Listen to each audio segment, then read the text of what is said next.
Once upon a time in a small village, there lived a young boy named Raj. Raj was bright and ambitious, but he often struggled with controlling his mind. Easily distracted, he found it challenging to focus on his studies or any task at hand. This lack of control over his thoughts made him feel frustrated, leading to underperformance in school and other activities. One day, as Raj was sitting under a tree feeling dejected, an old wise man named Guruji passed by. Noticing Raj's distress, Guruji sat down beside him and asked, "What troubles you, my child?" Raj poured out his heart, explaining how he couldn't control his mind, which was affecting his life negatively. Guruji smiled kindly and said, "Young man, controlling your mind is indeed a great challenge, but it is not impossible. I will share a story with you that might help you understand the power of the mind." Long ago, there was a fierce and skillful archer named Arjun, famous for his precision and accuracy. One day, a young boy approached Arjun and asked him to teach him the art of archery. Arjun agreed and began mentoring the boy.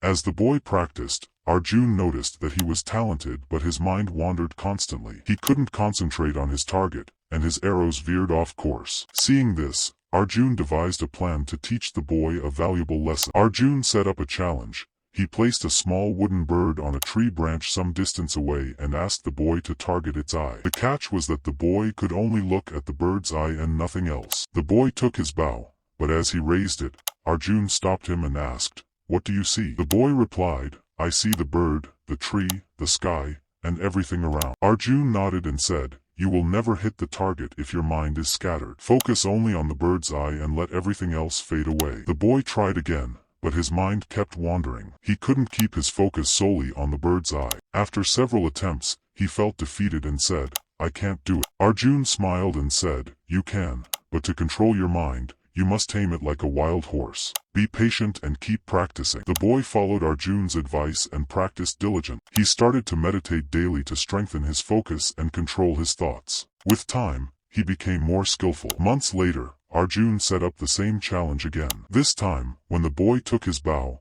he gazed unwaveringly at the bird's eye, and everything else disappeared from his vision. He released the arrow, and to everyone's amazement, it hit the bird's eye with astounding accuracy. Guruji looked at Raj and said, "My child, just like that young archer, you too can master your mind. It requires practice, patience, and dedication. Train your mind to focus on the present moment and don't let distractions sway you from your goals." Raj felt a renewed sense of determination after hearing the story. He decided to follow Guruji's advice and began practicing mindfulness and meditation. With consistent effort and perseverance, Raj learned to control his thoughts and focus on his studies and tasks effectively. Over time, Raj became a top-performing student and his confidence soared. He realized that the power to control his mind lay within him all along, and now he could direct it towards achieving greatness in all areas of his life. Dear reader, remember the tale of Raj and the young archer. Whenever you find your mind wandering, recall this story and remind yourself that you have the strength to control your mind and channel it towards your dreams and aspirations.